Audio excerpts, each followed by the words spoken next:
அண்மைச் செய்தி. இமெயில் மூலம் வெடிகுண்டு மிரட்டல் விடுத்த சரத் என்பவர் கைதான வழக்கு என்ஐஏவுக்கு மாற உள்ளதாக தகவல் வெளியாகி இருக்கிறது. இமெயில் மூலம் 1500க்கும் மேற்பட்ட முறை வெடிகுண்டு மிரட்டல் விடுத்த சரத் அண்மையில் கைது செய்யப்பட்டார். இந்தியா முழுவதும் பல மாநிலங்களில் வெடிகுண்டு மிரட்டல் வழக்கு சரத் மீது இருப்பதால் என்ஐஏவுக்கு மாற்ற முடிவு செய்யப்பட்டு இருக்கிறது. இதுகுறித்த கூடுதல் விவரங்களை வழங்க இணைகிறார் எமது செய்தியாளர் வினோத். வணக்கம், விவரங்களை வழங்கலாம்.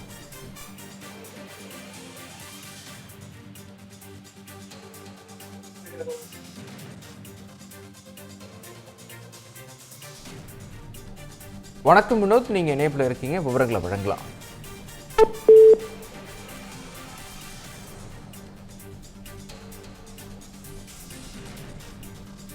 தேசிய பாதுகாப்பு சட்டத்தின் கீழ் நடவடிக்கை எடுக்க போலீசார் தீவிரம் காட்டி வரும் நிலையில் என்ஐஏவுக்கு மாற்ற திட்டம் தீட்டப்பட்டிருக்கிறது.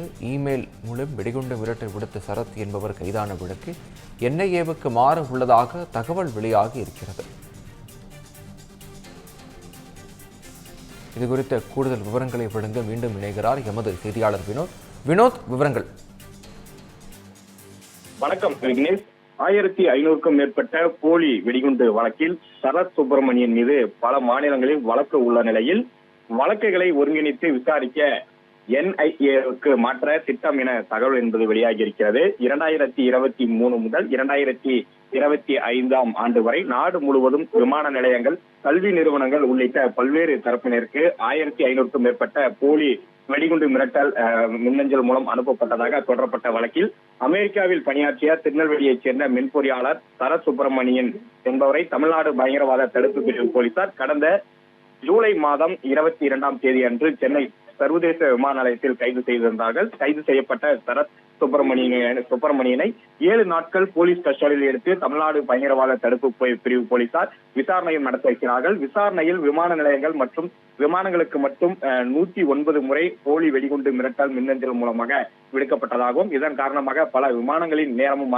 மாற்றப்பட்டதன் மூலம் சில விமானங்கள் ரத்து செய்யப்பட்டதால் இதனால் பல கோடி ரூபாய் அளவுக்கு இழப்பு என்பது ஏற்பட்டதாகவும் சொல்லப்படுகிறது. இந்த நிலையில் சரத் மீது தமிழ்நாடு பயங்கரவாத தடுப்பு பிரிவில் 20 வழக்குகளும், சென்னை மத்திய குற்றப்பிரிவில் 13 வழக்குகளும் நிலுவையில் இருக்கின்றன. இதை தவிர நாடு முழுவதும் 100க்கும் மேற்பட்ட வழக்குகளும் தொடர்பாக பல்வேறு விசாரணை எல்லாம் மேற்கொள்ளப்பட்டு வருகிறது. இந்த நிலையில் சரத் சுப்பிரமணியன் தொடர்பான வழக்குகளை தொடர்பாக கர்நாடகா, ஹரியானா, ராஜஸ்தான், கேரளா உள்ளிட்ட பல்வேறு மாநிலங்களில் போலீசார் தமிழ்நாடு பயங்கரவாத தடுப்பு பிரிவு போலீசார் தொடர்பு கொண்டு சரத் குறித்து தகவல்களை பெற்று வருகிறார்கள்.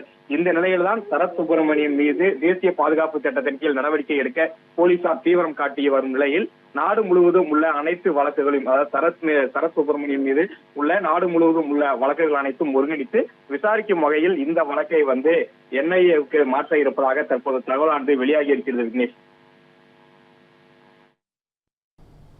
விவரங்களுக்கு நன்றி வினோத்.